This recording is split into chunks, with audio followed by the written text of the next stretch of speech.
ज्ञान गंगा गीता दर्शन।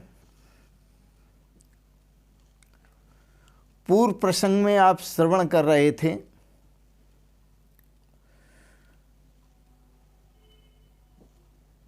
जो प्रत्यक्ष दृष्टा हैं वह अप्रत्यक्ष दृष्टा को विचलित न करे।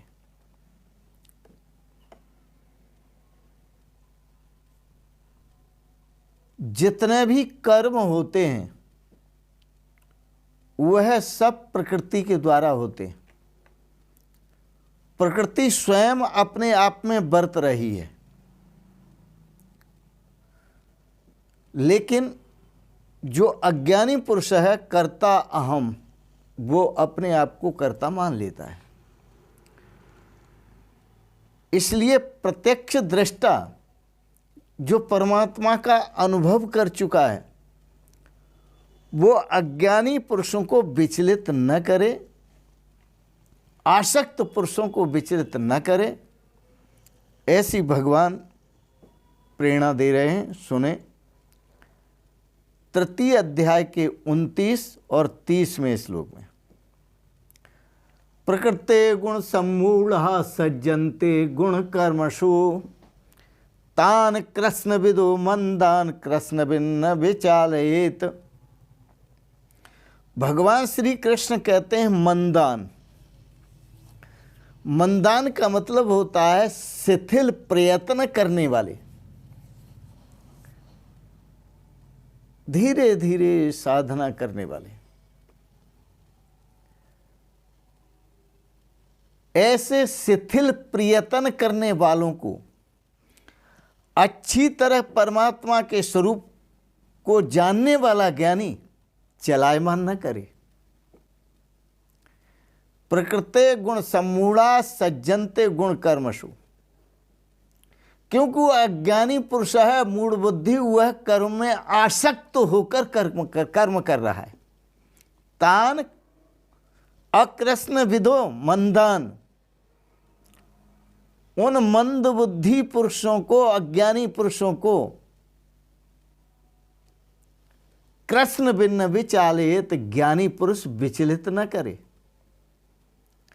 बल्कि उनको धीरे धीरे धीरे धीरे अच्छी शिक्षा देकर और आगे बढ़ाए, उनकी साधना में सहयोग करे और उनकी साधना को सुष्ठु साधना, बढ़िया साधना बनाए।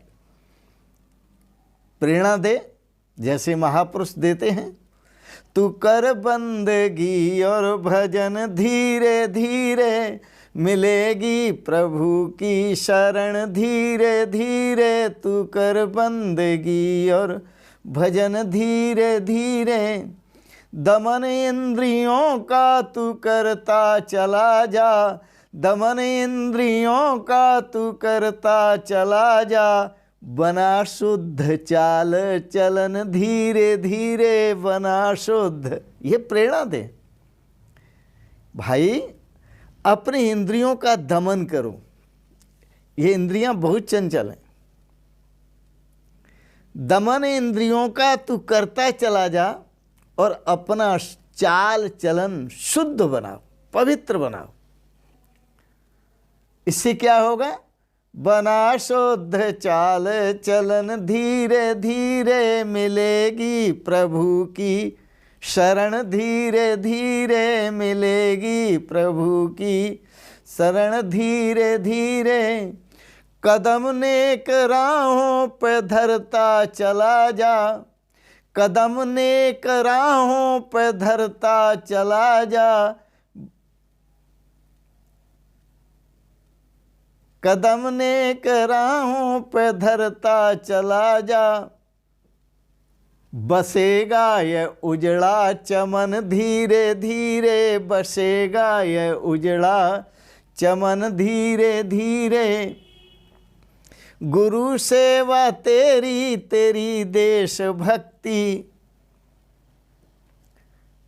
हे साधक, जो तुम गुरु सेवा कर रहे हो, जो तुम देशभक्ति कर रहे हो, जो तुम राष्ट्रभक्ति कर रहे हो, यह तुम्हारा चमन, तुम्हारा घर जो परमात्मा स्वरूप है उसको धीरे धीरे दिखाएगी। गुरु सेवा तेरी, तेरी देशभक्ति दिखाएगी तेरा वतन धीरे धीरे दिखाए। हम यहाँ के रहने वाले नहीं हैं, हमारा तो वतन परमात्मा का स्वरूप है, उस स्वरूप से ही हम आए हुए हैं और उस स्वरूप में ही हमने स्थित रहना है। भगवान श्री कृष्ण कहते हैं मत्तः, शास्त्रों में ऐसा उल्लेख आता है, मत्तः प्रवर्तितम सर्वम। भगवान ने कहा है यह सब कुछ जो विकसित दिखाई दे रहा है यह सब मेरा स्वरूप है, मेरे से ही विकसित हुआ है। इसलिए उस परमात्मा की साधना करो, आशा नहीं, ममता नहीं, संताप नहीं, उस परमात्मा से मिलने का प्रयास करो। इसका साधन भी भगवान बताते हैं। मयि सर्वाणि कर्माणि सन्न्यस्याध्यात्म चेतसा निराशीर निर्ममो भूत्वा युद्धस्व विगत ज्वराः। भगवान श्री कृष्ण कहते हैं अर्जुन, सर्वाणि कर्माणि अध्यात्म चेतसा मयि सन्न्यस्य। भगवान कहते तू अध्यात्म स्वरूप में स्थित होकर सभी कर्मों को मेरे में त्याग दे, मुझे सौंप दे। कैसे? करन करावन हार आप ही आप। परमात्मा ही करने वाले हैं, परमात्मा ही कराने वाले हैं,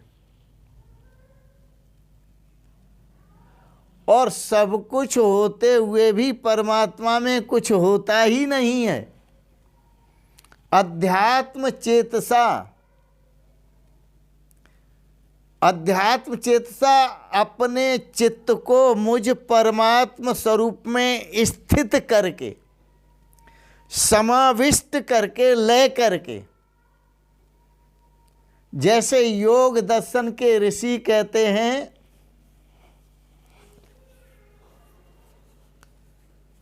योगश्चित्त वृत्ति निरोध है।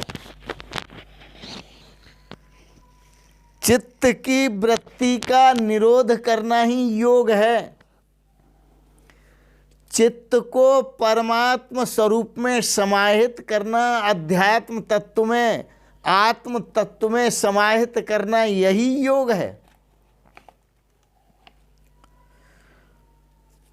तो अध्यात्म चित्त से सर्वाणि कर्माणि मयि सन्न्यस्य, अध्यात्म तत्व में स्थित होकर सभी कर्मों को मुझ में त्याग दो, मेरे समर्पित कर दो, मेरे समर्पण कर दो, भगवान का आदेश। और तुम निराशी, आशा से रहित हो जाओ, ममता से रहित हो जाओ, और सफलता जहाँ जहाँ नहीं मिली है वहाँ संताप से रहित हो जाओ। चित्त में कोई आशा नहीं, कोई ममता नहीं और कोई संताप नहीं। इन तीनों से मुक्त हो जाओ। अर्जुन को मन में आया जब कोई आशा नहीं और कोई ममता नहीं किसी से और कोई संताप नहीं, यदि कोई चीज़ नहीं मिल रही है और सफलता नहीं मिल रही उसकी प्राप्ति, तो कोई संताप नहीं, असफलता में कोई संताप नहीं, तो फिर युद्ध किस लिए? भगवान कहते हैं युद्धस्व, युद्ध किस लिए बता रहे हैं ये युद्ध? जब हमारे भीतर कोई आशा नहीं, ममता नहीं और असफलता का भी संताप नहीं, तो युद्ध किसके लिए? अर्जुन ने शंका की। मनोगतम, मन ही मन। भगवान किसके लिए युद्ध करने के लिए कह रहे हैं? तो भगवान प्रेरणा देते हैं, अपने चित्त को समेट करके हर तरफ से मुझ में लगाओ।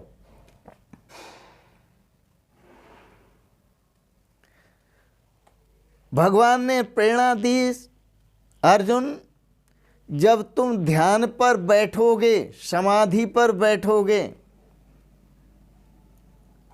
और उस समय तुम अपने चित्त को, अपने मन को जब परमात्मा में लगाओगे, तो जैसे मन को अंतर्मुख करोगे, वैसे तुम्हारे सामने कुरुवंश उपस्थित हो जाएगा। तुम्हारे घर के योद्धा, दुश्मन तुम्हारे जो दुष्ट हैं, वो तुम्हें मारने के लिए आ जाएंगे।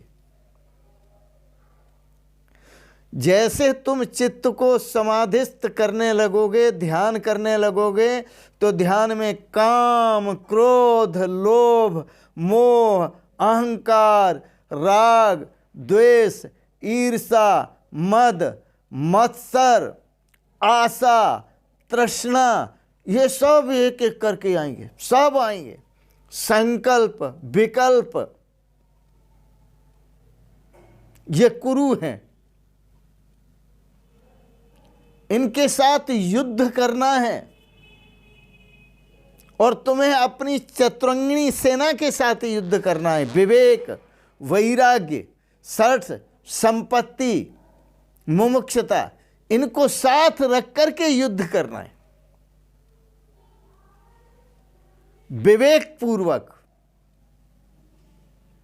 काम को बस करो,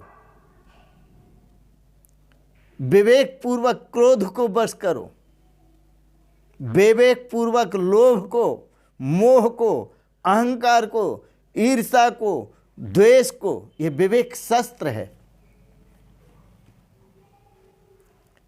इससे इनको मारो। तो युद्ध करोगे, जब ध्यान में प्रवेश करोगे, तो उस समय तुम्हें युद्ध करना पड़ेगा। इनसे करना पड़ेगा, आशा से, तृष्णा से, काम से, क्रोध से, लोभ से, मोह से, राग से, द्वेष से, ईर्ष्या से। यही कुरु कहलाते हैं। यदि तुम युद्ध नहीं करोगे तो ध्यान में न जाकर के प्रवृत्ति में ये भेज देंगे, संसार की प्रवृत्ति में भेज देंगे। दो ही तो मार्ग हैं, श्रेयश्च प्रेयश्च। यदि अंतर्मुख होते चले गए तो श्रेय प्राप्त करोगे, कल्याण प्राप्त करोगे, और यदि इनके साथ लग गए, इन दुश्मनों के साथ पड़ गए, इन दुश्मनों के चक्कर में आ गए, तो प्रेय प्राप्त करोगे। प्रेय संसार के भोग, विलास, प्रवृत्ति मार्ग का अनुसरण करोगे। तो इसलिए ये भी भयंकर आक्रमणकारी हैं, ये ध्यान से विचलित कर देते हैं। इनसे तुम्हें भयंकर युद्ध करना है, युद्ध।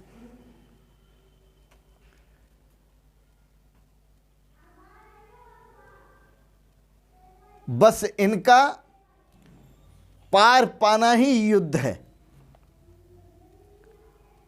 और इनको मिटाते हुए अपने आत्म स्वरूप में, परमात्मा स्वरूप में सिमटते जाना ही ध्यान है। तो ध्यानस्थ होते जाओ,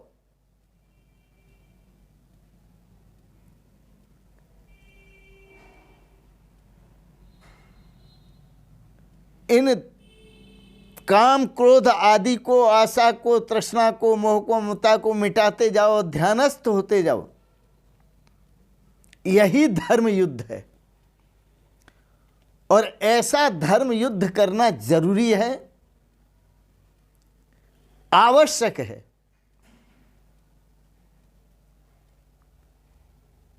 इस धर्म युद्ध के बिना आप अध्यात्म तत्व में स्थित नहीं हो सकते, परमात्म स्वरूप में स्थित नहीं हो सकते। परमात्म स्वरूप में स्थित होना है तो युद्ध करना है, इन पर विजय प्राप्त करनी है। तो आओ ध्यानस्थ होने के लिए तैयारी करते हैं। भगवान श्री कृष्ण और कुछ कहना चाहते हैं वह कल कहेंगे। आज इतना ही। आज के प्रसंगत आपने गीता दर्शन को श्रवण किया, इसके लिए बहुत बहुत अनुग्रहित हैं। एक बात जरूर कहेंगे आप सबके प्रति, मंगलमयी शुभ कामनाएं करते हुए ओम सर्वे भवन्तु सुखिनः, सर्वे सन्तु निरामया, सर्वे भद्राणि पश्यन्तु, माँ कश्चित् दुख भाग भवेत्। ओम शांति शांति शांति। आपने गीता पर दार्शनिक विचारों को श्रवण किया, इसके लिए बहुत बहुत अनुग्रहित हैं। और अंत में आप सबको सादर प्रणाम करते हुए शिवोहम शिवोहम शिवोहम।